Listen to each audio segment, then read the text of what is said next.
Saya record.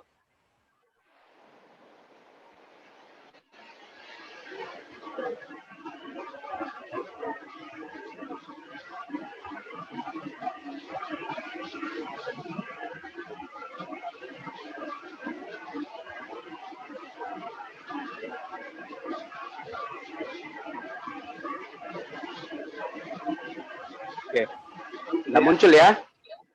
Udah, Pak. Oke, baik. Selamat malam buat kita semua. Sebelum kita memulai perkuliahan kita pada malam hari ini, saya memberikan kesempatan bagi kita untuk berdoa menurut agama dan kepercayaan kita masing-masing. Berdoa dimulai.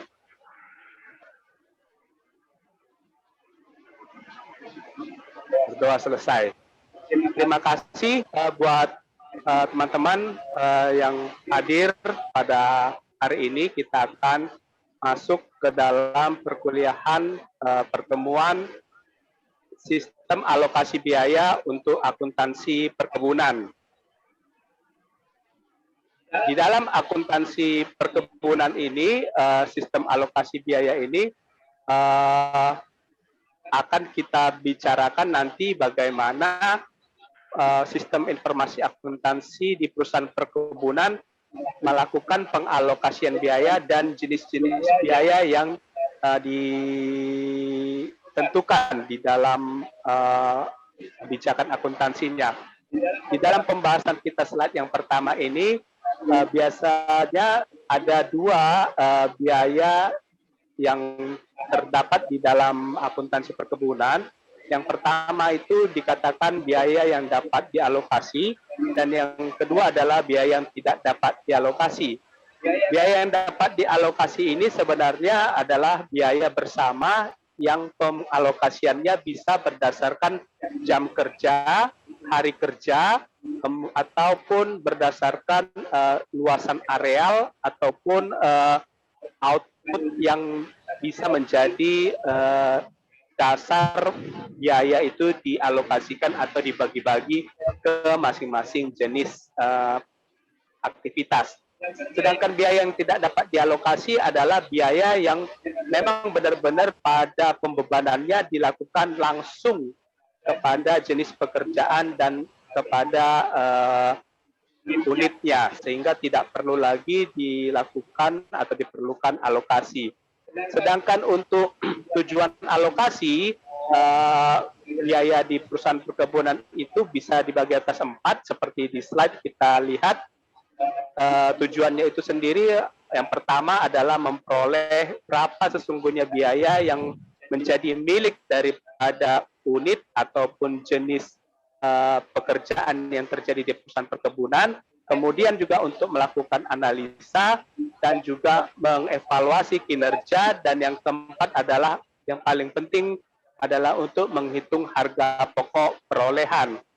Sedangkan dari jenis-jenis biayanya di dalam perusahaan perkebunan itu kita bagi, sebenarnya di dalam perusahaan perkebunan begitu banyak jenis biaya yang bisa kita dapatkan, tetapi secara garis besar itu bisa dikelompokkan berdasarkan biaya umum, biaya perawatan tanaman, biaya panen, dan biaya processing. Seperti yang disampaikan di bahan di depan, itu bisa dibagi atas biaya manajemen untuk biaya umumnya ya, biaya manajemen, perizinan, kantor, gedung, kesehatan, air listrik, keamanan, standaris, pelatihan, kesejahteraan, dan lingkungan. Sedangkan untuk perawatan tanaman sendiri itu bisa terbagi atas macam-macam ya, baik itu perawatan jalan, parit, tanaman, ataupun biaya pemupukan, biaya pembersihan lalang, dan hama penyakit tanaman lainnya. Kemudian yang berikutnya itu untuk biaya panen, itu merupakan termasuk biaya langsung ya, di samping tadi biaya perawatan tanaman. Seperti yang saya sampaikan tadi, alokasi biaya itu bisa dialokasikan berdasarkan cost drivernya masing-masing. Bisa berdasarkan luas areal, hektar, bisa berdasarkan panjang jalan, kilometer, jam kerja alat, jam, atau hari kerja karyawan, HK, berdasarkan pokok, volume, dan juga berat produksi. Untuk sampai saat ini yang materi kita, apakah ada pertanyaan dari kalian? Bisa disampaikan? Ada yang mau ditanya?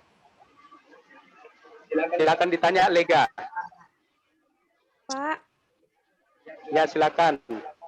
ada yang mau masuk tapi belum Bapak ACC. Oh, iya. Bentar ya.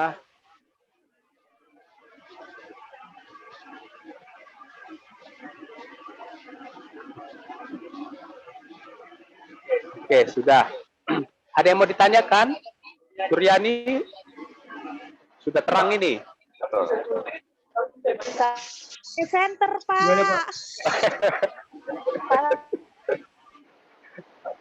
Lega, ada yang mau ditanya?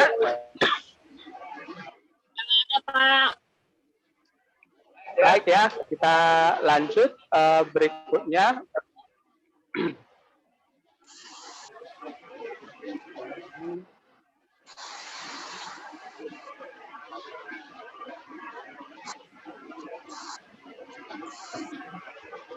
Di sana pindah ya slide-nya. Oke. Iya, Kita Pak. masuk ke salah satu contoh perhitungan biaya ya yang terjadi benar-benar di perkebunan, di perusahaan perkebunan. Nah, seperti yang saya sampaikan tadi, untuk jenis biaya itu ada dibagi 3 kelompok yang secara langsung ya, seperti biaya umum, biaya perawatan tanaman, biaya panen, dan biaya depresiasi. Nah, inilah total biaya produksi yang ada di perusahaan perkebunan. Nah, kalau kita melakukan laporan perbandingan atau cost comparison biaya antar kebun, bisa kita perlihatkan contohnya seperti yang di depan. Nah, di kolom yang pertama ini adalah nama kebunnya atau nama unit. Di kolom yang kedua, biaya umum atau general charges, ini adalah biaya umum yang aktual ya. Kita sudah bicara data aktual yang dibebankan ke masing-masing kebun.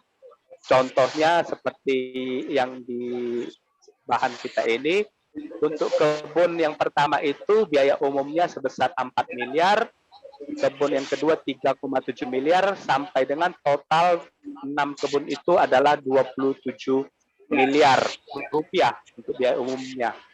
Sedangkan untuk biaya perawatan tanaman dan pemeliharaan, 6 kebun itu totalnya sebesar 21 miliar.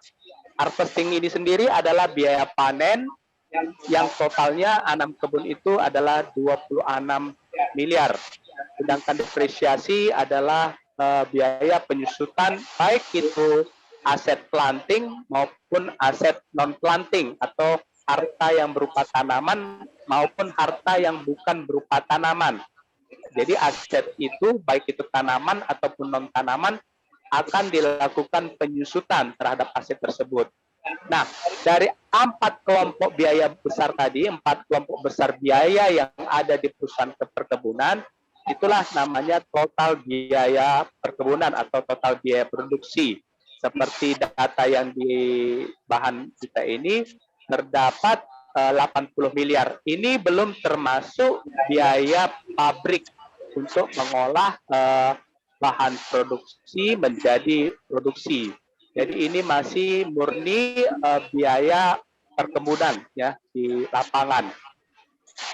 Nah, di dalam rekapitulasi biaya di dalam akuntansi perkebunan, ujung-ujungnya yang diharapkan dan yang diperlukan oleh perusahaan tersebut adalah untuk menghitung dan mencari tahu berapa sesungguhnya biaya per kilo untuk melakukan produksi di masing-masing kebun. Karena biaya per kilogram inilah yang menjadi indikator berhasil atau tidak berhasilnya unit perkebunan tersebut melakukan pengendalian biaya. Apakah biaya yang dihasilkan itu sudah efektif atau belum? Atau adakah potensi-potensi kebocoran biaya atau apakah ada potensi-potensi untuk melakukan perbaikan efisiensi di periode yang akan datang.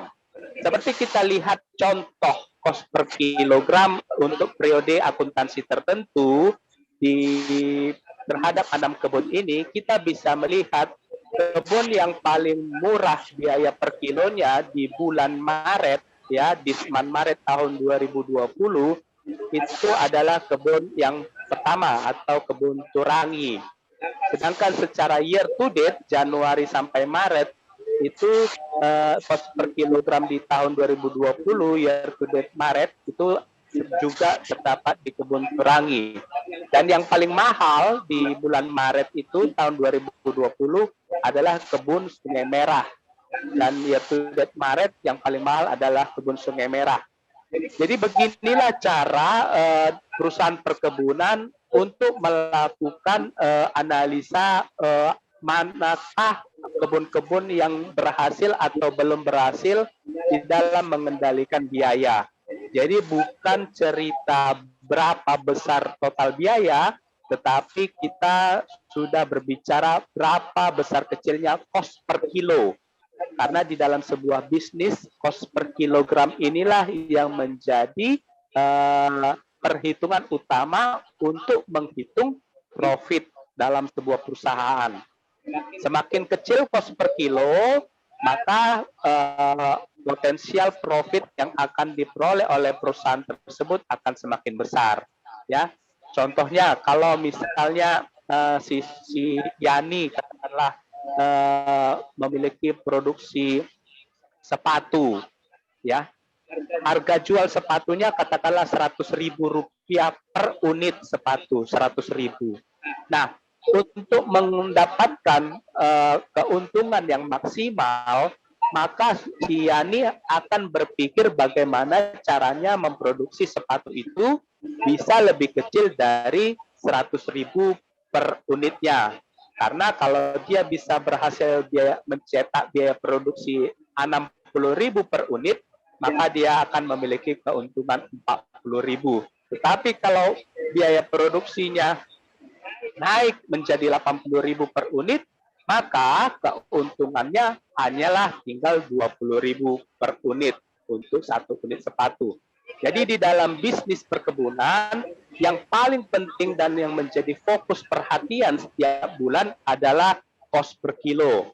Siapa yang bisa mengendalikan cost per kilo paling murah, maka perusahaan tersebut bisa memperoleh laba yang besar.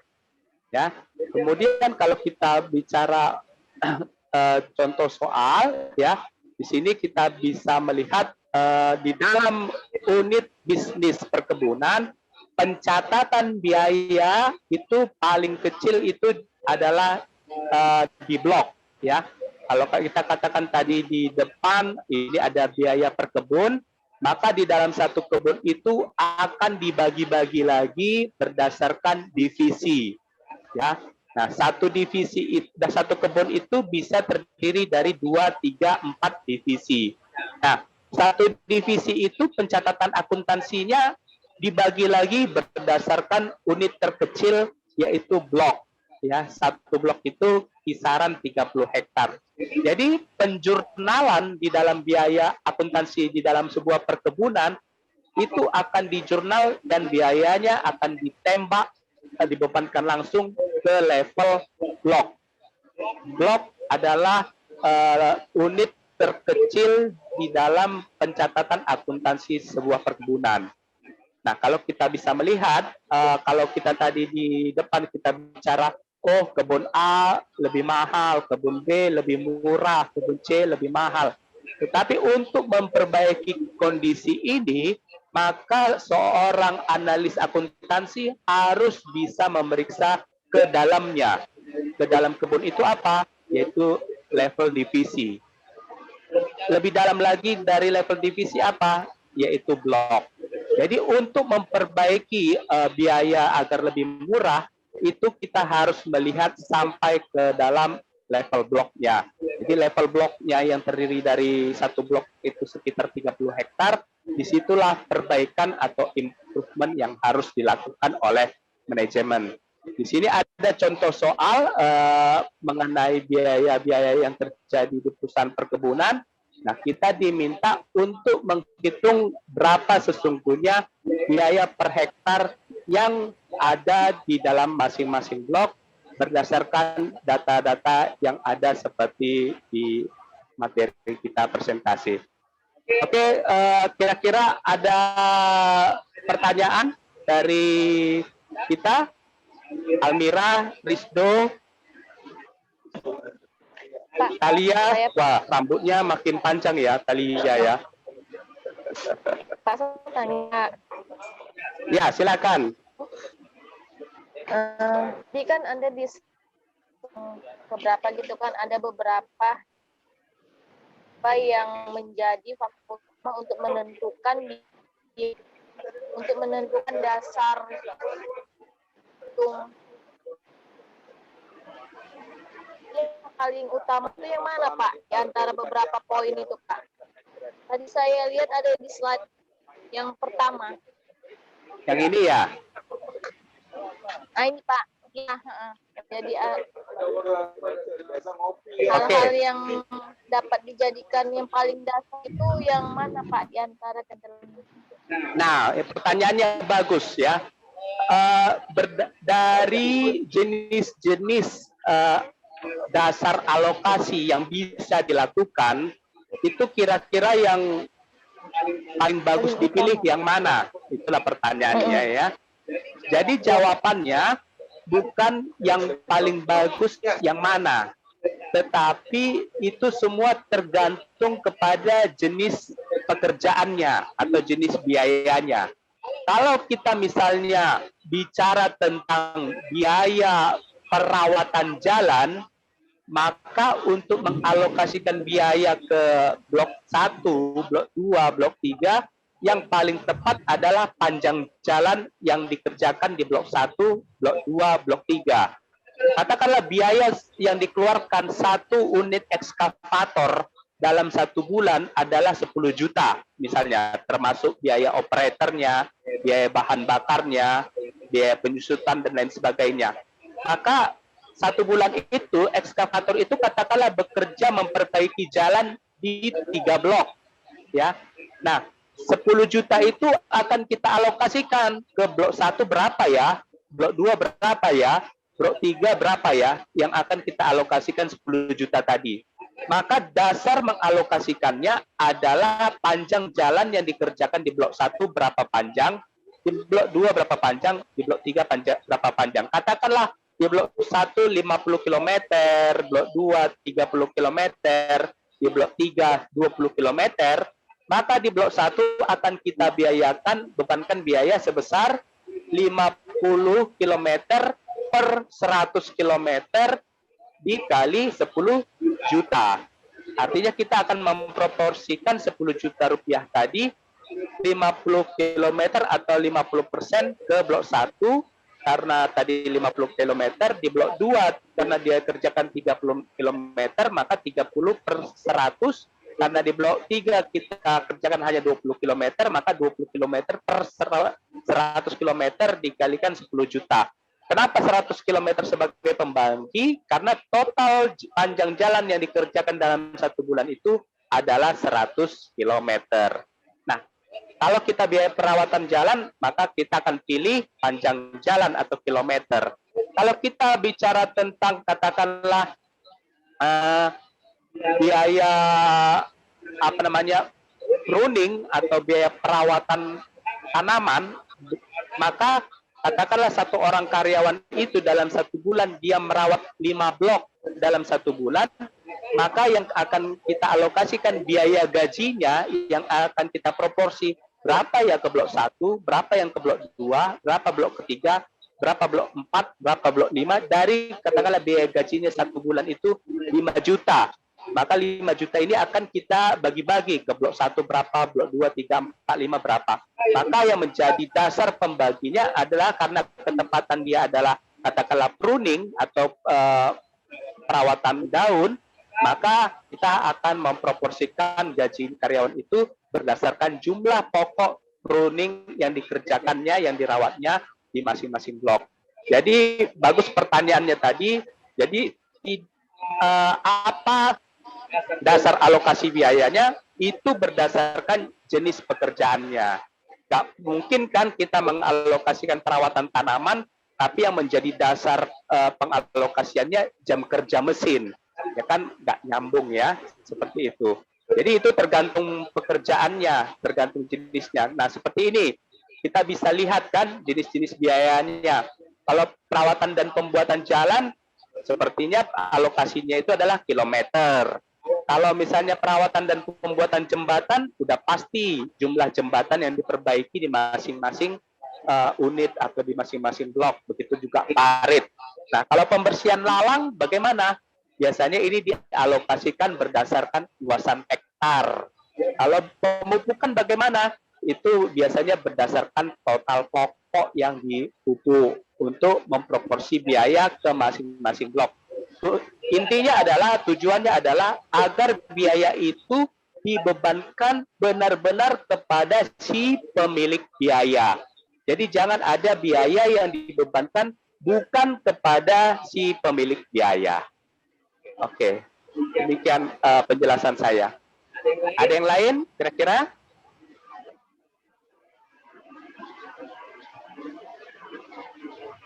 Hujan pasti nih. Hujan ya? Oke. Baik, terima kasih Almira atas pertanyaannya. Rizdo, Tiara Mai, Sama Pak. Kurdiani, mana ini fotonya? On cam sebentar sebelum kita tutup perkuliahan kita pada malam hari ini. Oke. Martaulina bisa screenshot peserta ini. Boleh Pak. Coba screenshot ya, Martaulina ya. Baik, terima kasih ya buat teman-teman yang sudah hadir di perkuliahan online kita pada hari ini. Terima kasih buat atensinya. Saya mengucapkan banyak terima kasih. Nanti kalau masih ada pertanyaan, silakan ditulis dan dikirimkan WA kepada saya. Baik, sharing materinya saya stop share. Terima kasih ya buat rekan-rekan. Saya akan mengakhiri perkuliahan kita pada malam hari ini. Saya mengucapkan terima kasih dan sampai jumpa minggu depan. Baik Pak. Sama-sama Pak.